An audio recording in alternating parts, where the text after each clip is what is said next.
Assalamualaikum warahmatullahi wabarakatuh.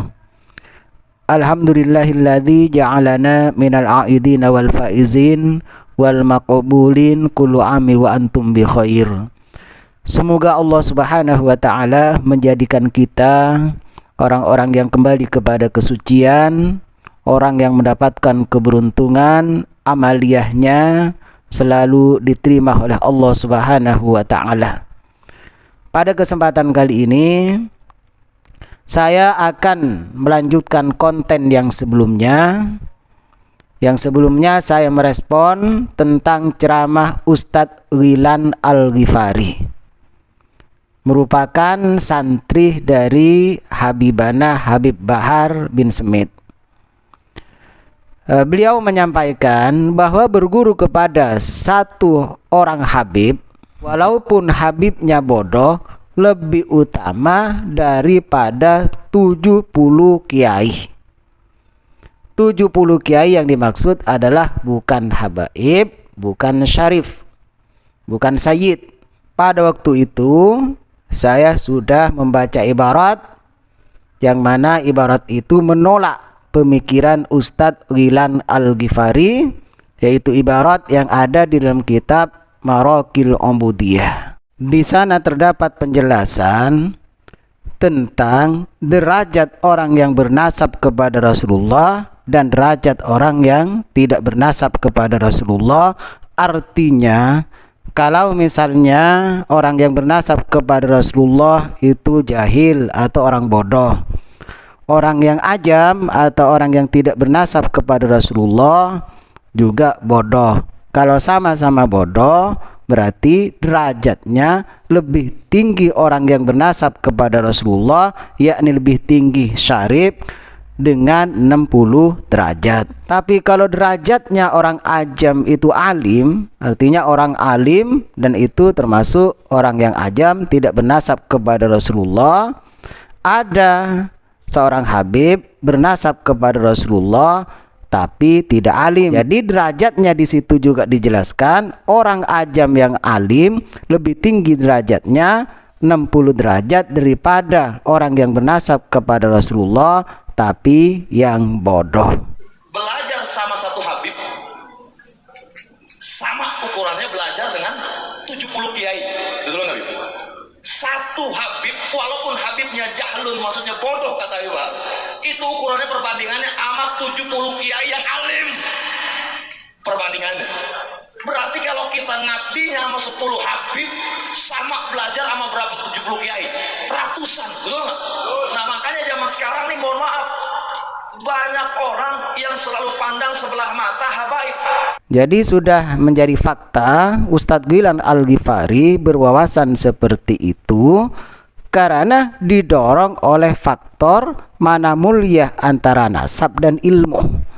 Dan saat-saat ini viral, mana mulia orang yang bernasab kepada Rasulullah, yakni Habib, dan orang yang alim. Ini sekarang viral.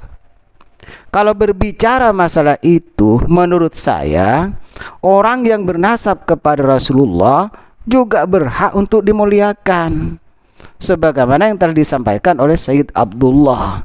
Orang yang berilmu, orang yang alim juga kita berhak untuk memuliakan. Akan tetapi walaupun mereka berhak untuk dimuliakan, jika jauh dari ajaran Rasulullah, tidak mengikuti sunnah Rasulullah, tidak mengikuti syariat yang telah dibawa oleh Rasulullah, maka kita tidak perlu untuk mengikuti. Karena Allah Subhanahu wa taala telah menjelaskan di dalam Al-Qur'an tentang kemuliaan. Tidak cukup kemuliaan itu karena nasab, dan tidak cukup kemuliaan itu hanya dengan ilmu. Tolak ukurnya di dalam Al-Quran yang telah dijelaskan oleh Allah adalah takwanya.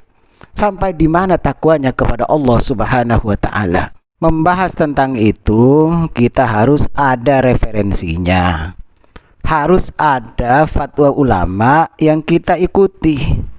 Ulama tidak akan menyimpang dari Al-Quran dan hadis. Ulama tidak akan muncul dengan asumsinya sendiri, tapi jelas ada dasarnya. Untuk lebih jelasnya, Ayo kita baca kitab An-Nasaihud Diniyah wal Wasayal Imaniyah lil Imam Syekhul Islam Qutbid Da'wah wal Irsyad Al-Habib Abdullah Alawi Al-Haddad Al-Hadrami Asy-Syafi'i. Berarti bermadhab pada Imam Syafi'i. Wa min dzalika al-karamatu fid dunya wal akhirah. Termasuk dari karamah, kemuliaan yang dimuliakan oleh Allah Subhanahu wa taala, yaitu karamah di dunia dan akhirat. Mulia di dunia dan akhirat. Qala Allah taala, ini berdasarkan firman Allah Subhanahu wa taala. Allah berfirman, "Inna akramakum indallahi atqakum." Sesungguhnya paling mulianya kalian di sisi Allah adalah paling takwanya kalian. Bisa dibuka di dalam Al-Quran surat Al-Hujurat ayat 13. Faja'alal karamata indahu bittaqwa. Allah Subhanahu wa taala memberikan kemuliaan atau menjadikan seseorang itu mulia di sisi Allah karena takwanya. Jelas di sini la bil ansabi, bukan karena beberapa nasab. Jadi mulianya seseorang itu bukan karena nasab, bukan. Wala bil amwali, dan juga bukan karena hartanya. Orang yang mulia di sisi Allah itu bukan karena hartanya, bukan karena nasabnya. Jadi nasab dan harta tidak boleh dijadikan ajang kesombongan. Karena kedua-duanya itu di sisi Allah tanpa takwanya kepada Allah tidak ada artinya. Wala bisyai'in akhar, dan juga bukan karena sesuatu yang lain.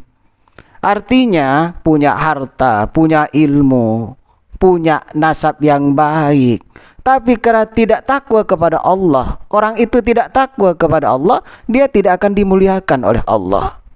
Karena orang yang dimuliakan oleh Allah adalah orang yang paling takwa. Tolak ukurnya adalah takwa.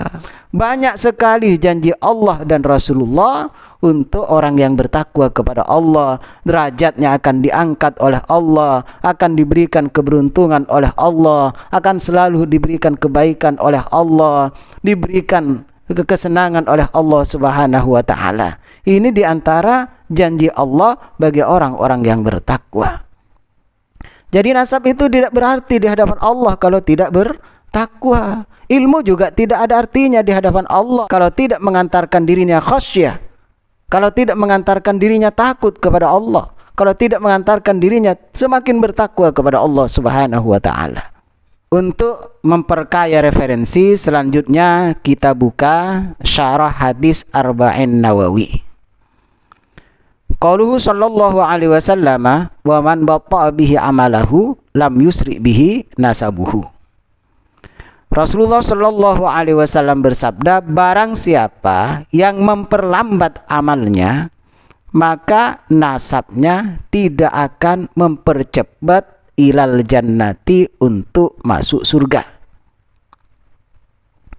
Jadi walaupun nasabnya baik, tapi amalnya tidak baik, dia tidak akan bisa cepat masuk surga.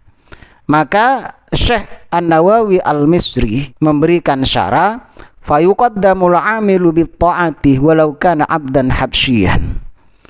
Maka yang didahulukan untuk masuk ke dalam surga adalah orang yang beramal, orang yang melakukan ketaatan, orang yang taat walaupun dari budak negeri Habsyi.